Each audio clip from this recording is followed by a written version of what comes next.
Halo sahabat kasih berkah dalam. Gimana kabarnya? Semoga semuanya dalam lindungan Tuhan dan dalam bimbingan Tuhan. Nah, untuk hari ini saya ingin mengajak sahabat kasih untuk mendengarkan sabda Tuhan dari Injil Markus. Markus bab 4 ayat 26 sampai 34. Tapi sebelum itu tentu saja tidak afdol kalau kita tidak berdoa dulu. Marilah kita siapkan hati untuk berdoa dalam nama Bapa, Putra, dan Roh Kudus. Amin. Bapa yang Maha Kasih, kami mengucap syukur atas berkat-Mu karena di hari ini Engkau perbolehkan untuk mendengarkan sabda-Mu. Semoga dengan sabda-Mu, dengan firman-Mu hari ini, kami dapat menjadi pribadi yang lebih baik lagi dan dapat mengamalkan apa yang kami pahami melalui sabda-Mu pada hari ini. Semoga teman-teman di luar sana juga dapat terpanggil untuk mendengarkan sabda-Mu melalui channel kami, Sahabat Kasih ini. Semoga kami dapat bersama-sama memuliakan nama-Mu dengan sungguh. Dalam nama Bapa, Putra, dan Roh Kudus. Amin. Nah, sahabat kasih, tentu saja setelah kemarin kita sedikit refreshing, kita membahas tentang sakramen-sakramen dan sebagainya, kita akan kembali mendengarkan sabda Tuhan lagi dengan Injil Markus bab 4 ayat 26 sampai 34. Pada suatu ketika Yesus berkata, "Beginilah hal kerajaan Allah. Kerajaan Allah itu seumpama orang yang menaburkan benih di tanah. Malam hari ia tidur, siang hari ia bangun, dan benih itu mengeluarkan tunas, dan tunas itu makin tinggi. Bagaimana terjadinya orang itu tidak tahu.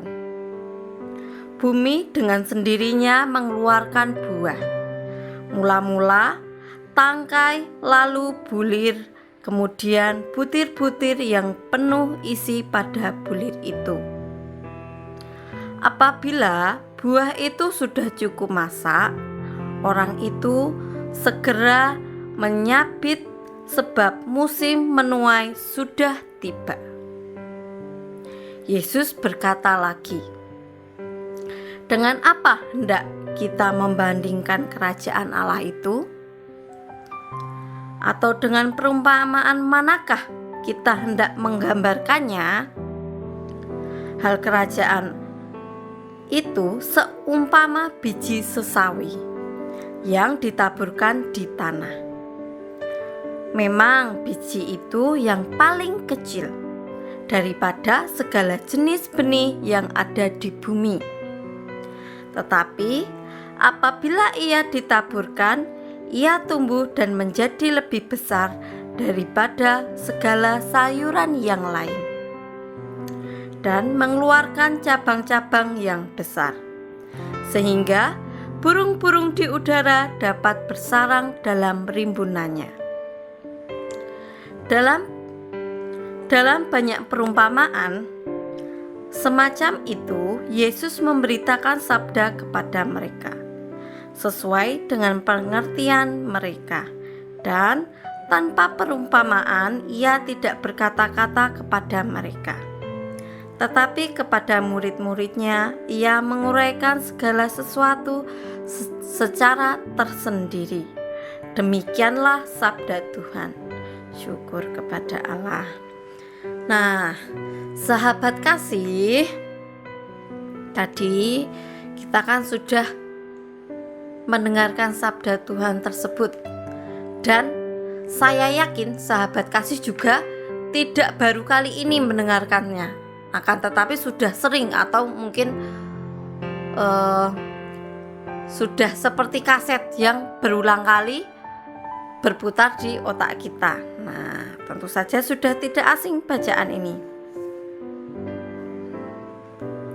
Nah, di dalam bacaan ini ada sedikit yang ingin saya sharingkan atau saya luruskan, bahwa di dalam bacaan Injil tadi yang dimaksud dengan biji sesawi itu, nah itu bukan biji sesawi yang tumbuh seperti di Indonesia atau sawi yang sering kita masak itu, sayur yang gak ada akarnya, atau yang kayak daun kol atau kubis. Itu bukan seperti itu yang dimaksud sesawi. Akan tetapi di sananya, di negaranya atau dalam kitab suci tadi, yang dimaksud biji sesawi adalah biji sesawi yang bisa tumbuh besar seperti buah yang rindang, atau seperti pohon beringin, seperti pohon rambutan, istilahnya, yang memiliki batang, memiliki tangkai yang kuat.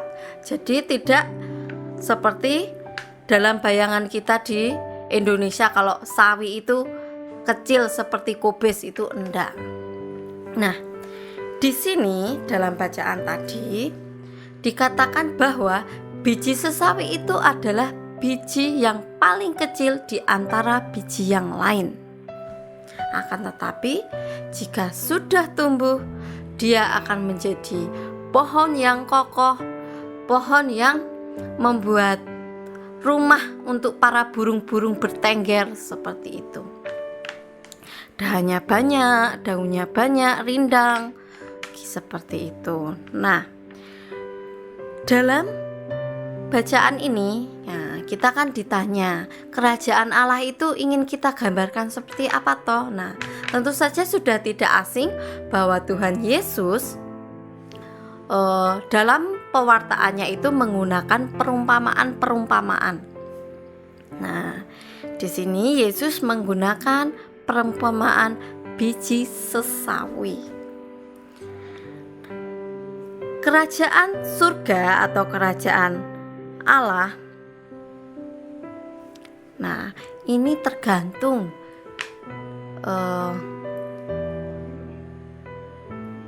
kita bisa memaknainya dengan sungguh-sungguh, atau kita mau membuka hati kita supaya dapat mengetahui apa toh kerajaan Allah itu. Nah, kerajaan Allah itu kan tentu saja berbeda dengan kerajaan yang ada di bumi ini. Nek, mungkin kita ini ya kenalnya kalau berpikiran dengan kerajaan, image kita atau pemikiran kita mungkin lari dengan hal-hal yang megah, yang istana yang megah dengan segala pelayan, dengan rajanya yang memakai jubah yang indah, dengan persembahan emas yang banyak dan sebagainya. Pokoknya yang berkaitan dengan kemewahan duniawi. Akan tetapi berbeda dengan kerajaan Allah. Di sini Allah ingin menunjukkan bahwa kerajaannya itu tidak berkesudahan. Meskipun kerajaan Allah itu kan dipimpin atau diketuai, dipimpin, dipandu oleh Yesus Kristus sendiri. Nah, Yesus Kristus itu kan lahir di bumi ini kan tidak semata-mata dia lahir di keluarga yang kaya, dengan keluarga yang serba kecukupan, atau dengan orang tua yang titelnya besar, yang terhormat gitu kan, enggak. Akan tetapi Yesus hadir di bumi ini mengenalkan kepada kita melalui kesederhanaan, di mana Yesus lahir di kandang domba seperti itu. Dan bahkan Yesus lahir di dalam rahim Maria yang kita anggap sebagai perawan utusan Allah, menjadi sarana kelahiran utusan Allah atau sarana kelahiran anak Allah, putra Bapa, seperti itu. Nah, Dalam kerajaan Allah, kita diajarkan bukan bukan untuk dilayani, melainkan melayani. Nah, kalau dalam kerajaan di bumi ini kan kebanyakan rajanya itu dilayani. Akan tetapi di sini kita diajarkan untuk melayani. Nah, artinya sebaliknya ya. Berbanding 80 derajat.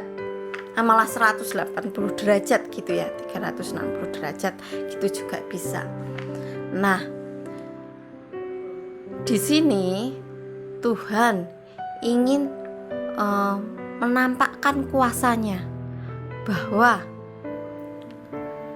kalau kita ingin ikut Yesus dalam kerajaan Allah, tentu saja kita tidak boleh enak-enakan atau memanjakan diri dengan berbuat seenak jidat, akan tetapi juga harus menaati segala ajaran Tuhan atau apa yang diwartakan oleh Yesus itu kita harus melaksanakan gitu.